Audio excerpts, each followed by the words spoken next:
하나님 말씀은 구약성경 잠언 28장 13절 14절 말씀입니다. 우리 같이 한 목소리로 함께 읽겠습니다. 자기의 죄를 숨기는 자는 형통하지 못하나 죄를 자복하고 버리는 자는 불쌍히 여김을 받으리라.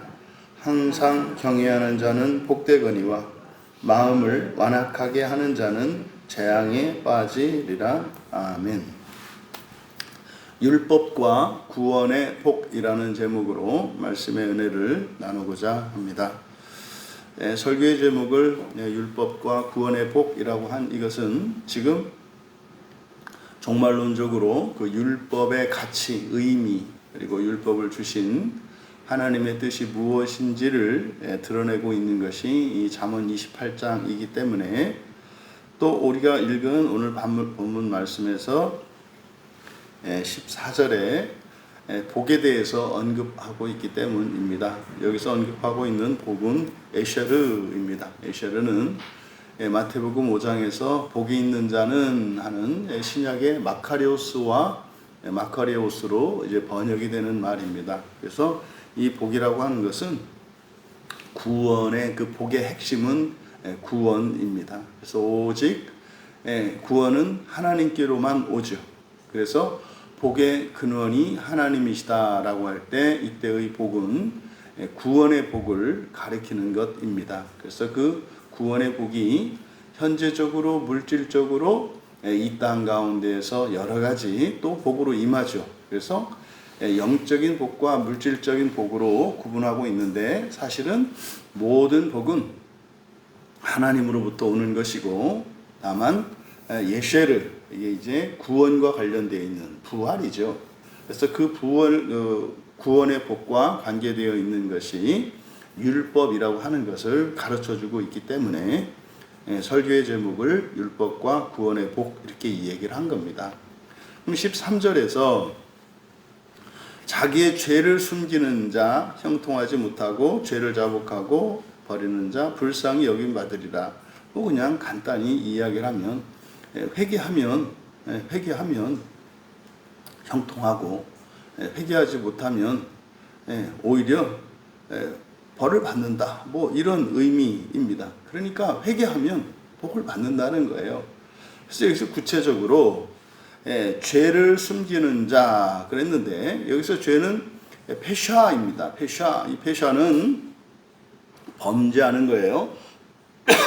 행위로 짓는 반역하는 것. 이 페샤의 기본적인 개념은 반역이거든요. 반역의 의미는 하나님의 뜻을 거스르는 거예요.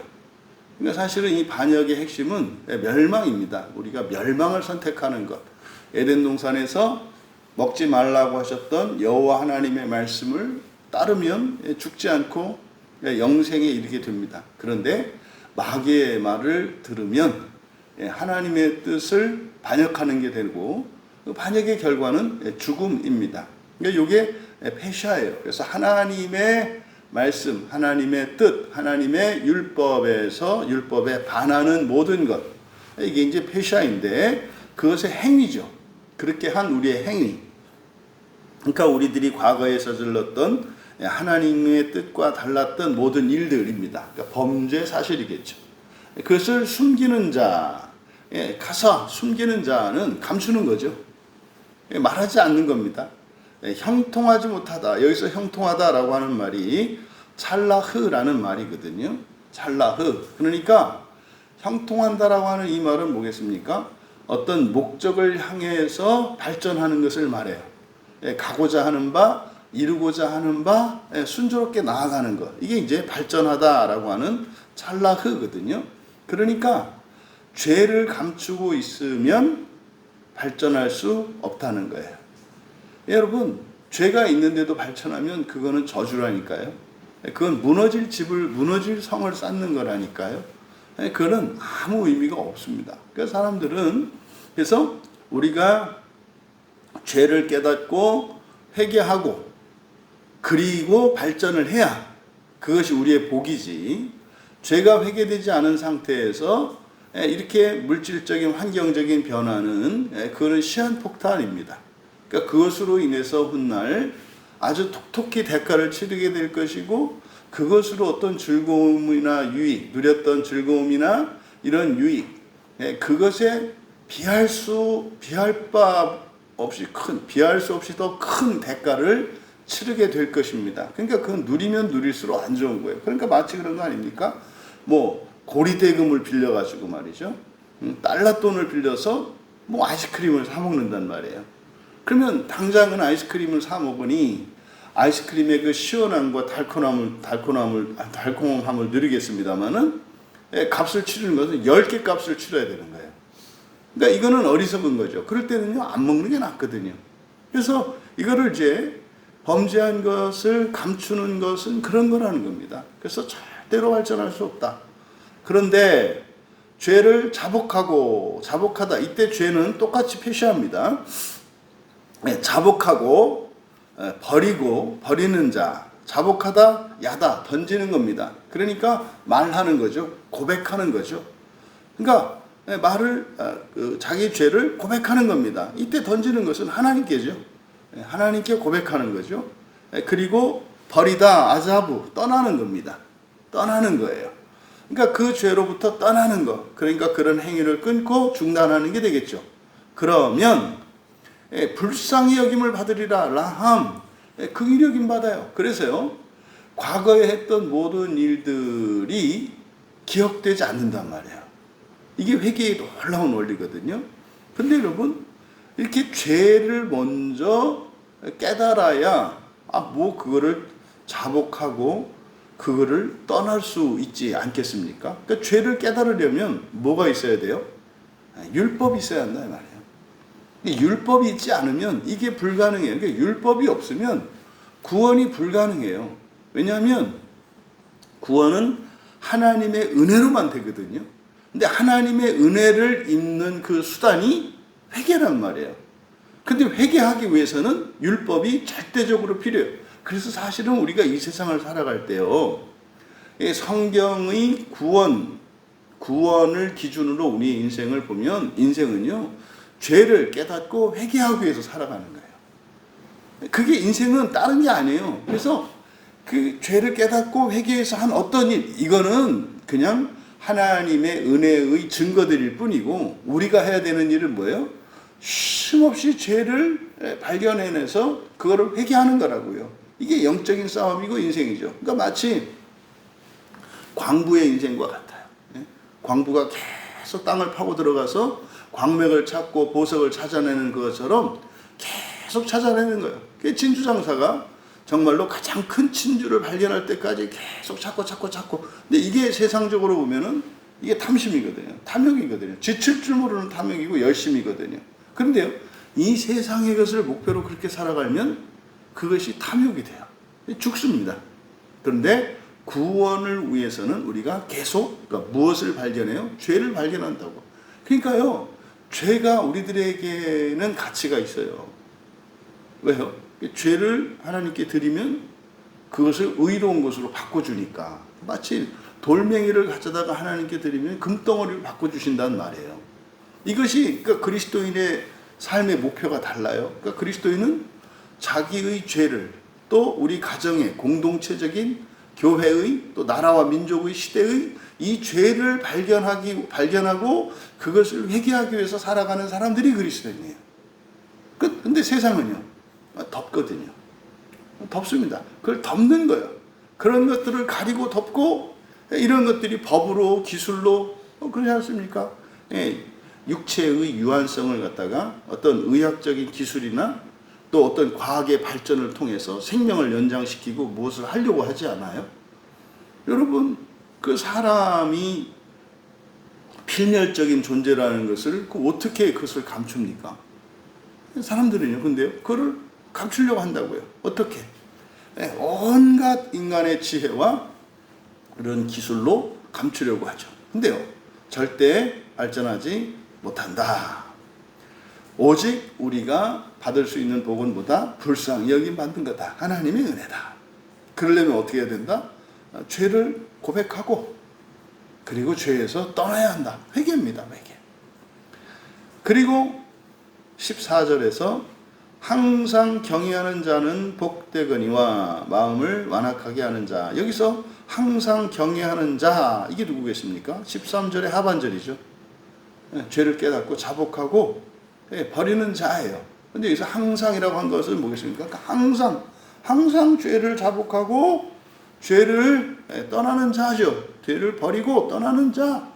이게 14절에서는 항상 경외한다라고 되어 있는데, 이때 경외하다 X표 치시고요. 우리가 경외하다라고 하는 말은 하나님께 쓴단 말이에요. 그러니까 경외한다는 말은 무서워한다는 말인데, 그래서 경외하다라고 하는 이 말은 하나님께 쓰는 말이고, 이것은 하나님과 우리의 관계의 시작이에요. 그러니까 우리가 죄를 깨달으면 하나님을 경외하게 돼요. 근데 여기서 이제 경외하다라고 번역한 이 단어는 야레가 아니고, 원래 경외하다라고 하는 동사는 하나님께 쓰는 야레거든요. 야레. 근데 여기에서 경외하다라고 번역한 단어는 파하드예요. 파하드는 무서워하는 겁니다. 무서워하는 거. 그러니까 사실은 경외하다라고 하는 말의 적절한 우리말의 의미는 어려워하는 거예요. 어려워하는 거. 여러분, 우리가 상대방을 가볍게 여기면 함부로 대하죠. 근데요, 상대방을 어렵게 대하면, 어려운 사람은 함부로 대하지 않죠. 그러니까 그는 일상생활에서 보면 알거든요. 그러니까 사람을 대할 때 어떤 사람에게는 공손하게 대하고요, 어떤 사람에게는 함부로 대해요. 그러니까 그는요, 한 사람은 가볍게 보는 것이고 한 사람은 어렵게 이렇게 보는 거죠. 그래서 경외하다라고 할 때 우리말의 의미는 그래서 어려워하다라고 번역하는 것이 맞아요. 그래서 어렵다는 말은 거리가 멀다는 얘기 아니거든요. 그래서 신분이 아주 높은 사람, 뭐 예를 들어서 우리 회사 내에 내 이제 위에 과장님이 있는데 너무 좋아, 너무 존경스러워. 그런데도 어때요? 어려워야 되거든요. 그냥 막 친구처럼 막 이렇게 하면 안 되거든요. 그래서 그게 사실은 뭡니까? 그게 예의죠. 예의범절이라는 게 그런 거죠. 그래서 남편과 아내, 부모와 자녀 사이에, 친구와 친구 사이에, 목사와 교인 사이에, 어른과 아이 사이에 요 예절이 있단 말이에요. 그 예절의 핵심이 뭡니까? 어려워하는 거거든요. 그러니까 어려워하는 것은 어떤 형식이거나 거리감이거나 이런 거 아니거든요. 존중하는 거거든요. 그러면요, 어른은 아이들한테 막대해도 되나요? 아니거든요. 어려워해야 되거든요. 이게 존경심입니다. 존중심입니다. 존중심. 이게 이제 경외의 핵심이거든요. 그래서 여호와를 야레할 때, 경외할 때 비로소 모든 관계가 인격적인 관계가 가능해져요. 그래서 하나님을 경외하지 않는 사람은 인간관계가 일방적이고 무례합니다.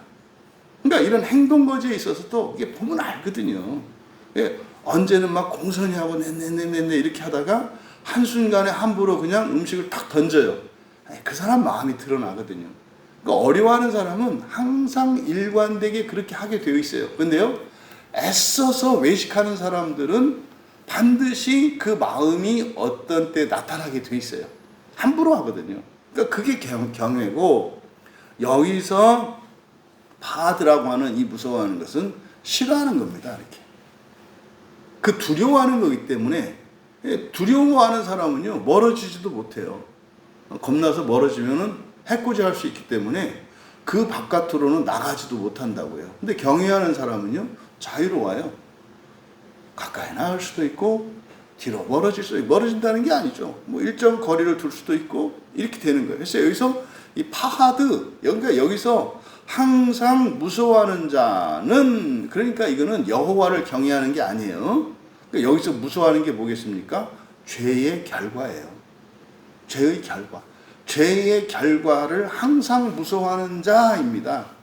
그러면 13절의 하반절처럼 죄의 문제를 해결하게 돼 있어요.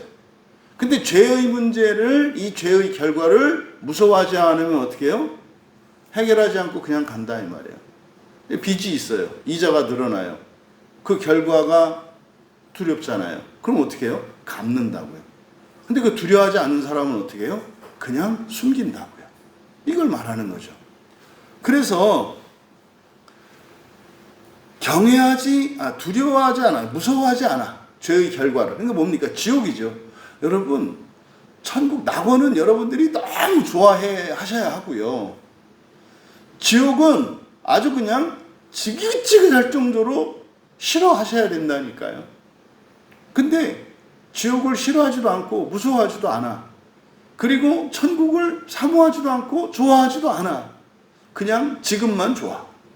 이게 이제 사실 사람들의 문제이거든요. 그래서 예수님이 맨 처음에 하신 말씀이 여기 말고 저기예요. 천국을 먼저 소개한다고요. 이 녀석들아, 네가 알고 있는 세상만 있는 게 아니라 네가 모르는 세상도 있어. 여러분, 이 얘기를 그대로 현실로 가져와서 학생들한테 뭐라고요? Boys be ambitious 그러잖아요. 소년들이여, 청소년들이여, 꿈을 가져라. 이게 뭐예요? 꿈이 뭡니까? 다른 인생이 있다는 거잖아요. 이게 예수님이 맨 처음 하신 말씀이에요. 이 세상만 있는 게 아니라 다른 세상도 있어. 세상만 위해서 살지 마. 그 세상을 위해서 살아. 이게 하늘나라 소개한 거지 않습니까?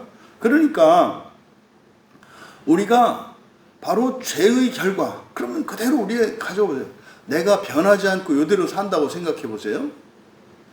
그럼 지금까지 살아온 그 이상의 삶을 못 살아요. 그것도 어떻게 해요? 최선을 죽을 힘을 다해서 요만큼 버텼잖아요. 그러면요, 내가 안 변하면 평생 이렇게 살 거라니까요.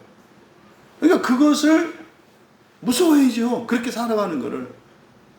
그러면 바꿀 거 아니겠습니까? 그런데 무서워하지 않게 되는 이유, 이제 하반절에서 설명하는 거예요. 마음을 완악하게 하는 자. 마음을 완악하게 하는 자는, 그러니까 무서워하지 않는다 이 말이에요. 그러니까 무서워하지 않는 이유가 뭐다? 마음이 완악하게 돼서인데, 여기서 완악하다라고 번역한 단어가 카샤라는 말이거든요. 카샤. 그러니까 이제 무겁다 이런 뜻이에요. 근데 지나치게 무겁다. 이건 마치 이제 일꾼들이 일을 할 때 있잖아요. 자기가 이렇게 지고 갈 수 있는 그 이상의 무게. 이걸 이제 과중한 무게. 이게 이제 카샤이거든요. 그러니까 마음을 완악하게 한다라는 뜻이 뭐겠습니까? 그러니까 자기의 인생이나 자기의 죄를 어떻게 해요? 감당할 수 없는 것. 근데 누가 져야 돼요? 내가 져야 된다고 생각하는 거예요. 내가 져야 되는데 감당할 수 없어. 그럼 어떻게 되겠어요? 인생 불행해지고 죄의 원인에 대해서 원망하고 불평하고 저주할 수밖에 없겠죠. 그러면요, 왜 우리가 인생을 살아가는데 어떤 사람은 인생의 짐이 감당할 수 없을 만큼 무겁고 고되고 그래서 절망하고 저주받은 인생과 같이 생각할 수밖에 없고, 어떤 사람은 똑같은 짐을 지고 있는데 복되고 어떻게 기쁘고 감사하면서 살아갈 수 있을까요? 그리스도를 의지하느냐 의지하지 않느냐의 차이예요.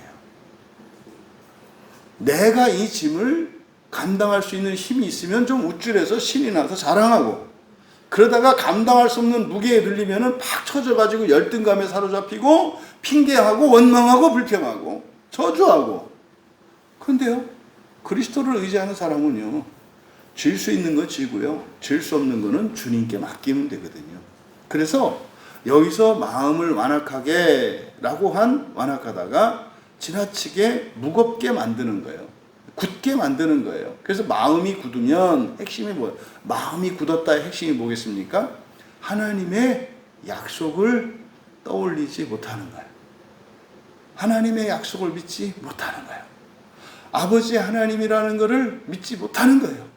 예수님이 왜 십자가를 지셨는지 까먹은 거예요. 믿지 못하는 거예요.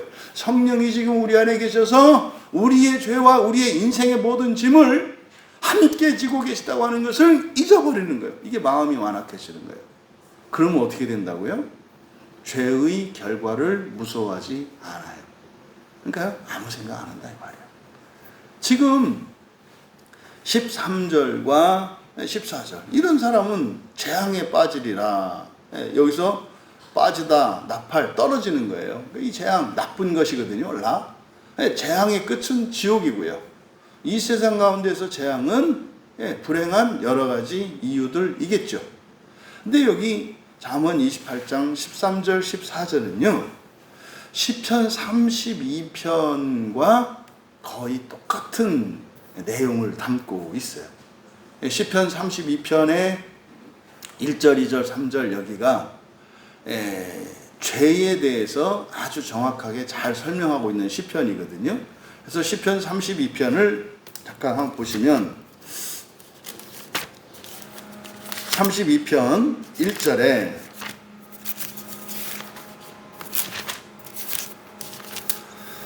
그렇게 되어 있습니다. 허물의 사함을 받고 자신의 죄가 가려진 자는 복이 있도다. 그래서 허물이 나오고요, 죄가 나와요. 여기 보니까 허물이 사함받고 자신의 죄가 가려진 자 이렇게 돼 있잖아요. 가려진 자거든요. 가려진 자 수동태예요. 그러니까 이거는요, 하나님이 덮어주신 거죠. 근데 잠언에서 자기 죄를 숨기는 자는 발전하지 못한다 그랬어요. 그러니까 자기가 죄를 감추면 발전하지 못해. 근데 하나님이 그것을 덮어주시면 그것은 복된 거다 이 말이에요. 그러니까 죄는 하나님이 가려주셔야 하는 거지 내가 알아서 감추면 안 된다 이 말이에요. 근데 이게요, 인간적으로는 나의 문제나 어려움이나 약점들을 내가 해결하려고 하는 게 감추는 거, 숨기는 거예요. 죄를 숨기는 게. 근데 여러분, 어떤 건 그렇게 할 수 있습니다만 어떤 건 그렇게 할 수 없다니까요. 그러니까 하나님이 그렇게 해주실 때는 복된 거다. 이게 시편 32편 1절이에요. 허물이 사함받고 용서받고, 그 다음에 시편 32편 2절에 마음에 간사함이 없고 여호와께 정죄당하지 아니하는 자. 여기서 간사함이라고 하는 게 레미야 속임이거든요. 그러니까요, 속임나는 게 뭡니까? 안 하는 거죠. 얘기를 안 하는 거죠. 자기의 죄를 고백하지 않는 거예요. 예. 그리고 고백하지 않는 게 아니라 속이는 게 없어. 다 고백한다는 거죠. 그럴 때는 그리고 여호와께 정죄당하지 않는 자. 이제 정죄할 때 이게 아온이거든요. 감추어진 허물, 깨닫지 못한 죄, 아온. 그 다음에 하타, 죄, 우리가 깨달은 죄. 그 다음에 페샤, 하나님의 뜻에 반하는 것을 행한 것. 그래서 실행한 것, 깨달은 것, 나도 모르는 것. 죄의 세 가지 종류. 행한 것, 안 것, 깨달은 것, 그 다음에 아직 깨닫지 못한 죄. 허물이라고 하잖아요, 우리가. 그래서 범죄, 죄, 허물. 이 세 가지를 다 거론하고 있는 게 시편 32편이에요. 그러니까 여기서 핵심적인 게 뭡니까? 그것을 하나님께 고백하고 용서를 받고 죄에서 회개한 자 복되다. 이게 이제 부활에 대한 이야기거든요. 그러니까 똑같은 가르침을 주고 있다. 여러분, 성경의 모든 복의 핵심은 구원입니다. 그 구원의 시작은 회개인데 사실은 그 회개는 죄를 깨달음으로써 시작이 되거든요. 그러면 죄를 깨달으면 어떻게 돼요? 죄의 결과를 당연히 무서워하게 돼 있다고요. 그래서 하나님께서 율법을 주신 것은 죄를 깨닫게 하고자 함인데 깨닫게 하는 게 목적이 아니죠. 그렇게 해서 뭐하게 하시려는 거예요? 고백하고 회개시키려고 하는 거예요. 그게 뭡니까? 구원이죠. 그래서 우리가 율법을 통해서 죄를 깨닫고 하나님께 하나님의 약속을 믿고 하나님께 고백하고 용서를 받을 때 율법이 복이 되죠. 율법이 복이 돼요. 그래서 우리가 죄의 결과를 항상 무서워한다라고 하는 것은 뭐겠습니까?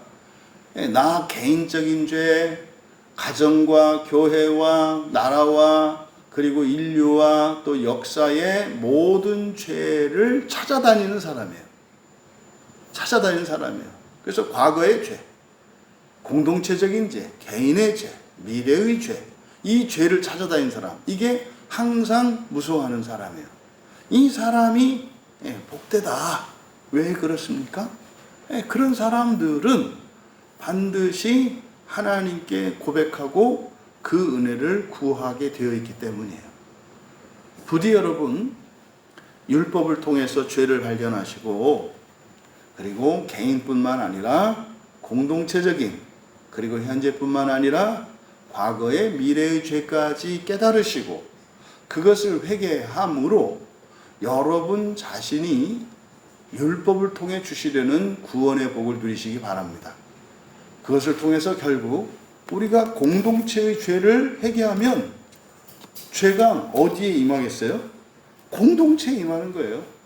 개인의 죄를 회개하면 누구에게 임하겠어요? 나에게 임하겠죠. 그러니까 여러분 이걸 아셔야 된다니까. 그래서 개인적인 회개만 있는 것이 아니라 공동체적인 회개도 있고, 현재적인 회개만 있는 게 아니라 과거와 미래적인 회개도 있다는 것. 그래서 율법을 주신 하나님의 선하신 뜻이 분명히 깨달아 율법인 성경을 더욱 사랑하시고, 율법을 통해서 나 개인과 온 세상의 죄를 발견하고 회개하는 거룩한 일에 참여하시는, 하지만 마침내는 그래서 여러분들이 죄 없는 세상을 창조하게 되는 그 부활의 소망으로 살아가시기를 주님의 이름으로 축원합니다. 존귀하신 하나님, 율법을 주신 하나님의 궁극적인 뜻은 구원에 있음을 다시 한번 깨우쳐 주시니 참으로 감사합니다. 율법 자체가 복이 아니요 율법으로 회개하게 하시고 회개하는 자에게 약속하신 그 구원의 복이 율법으로 말미암는 복인 줄 깨닫게 되었사오니, 하나님 사랑하는 우리 지체들과 함께 개인과 가정과 또 교회와 나라와 민족, 온 세상과 과거 미래 현재의 모든 죄를 회개함으로 온 세상을 완전하게 하는 거룩한 창조에 참여하는 저희들 모두 되게 하옵소서. 감사하며 예수님의 이름으로 기도하옵나이다.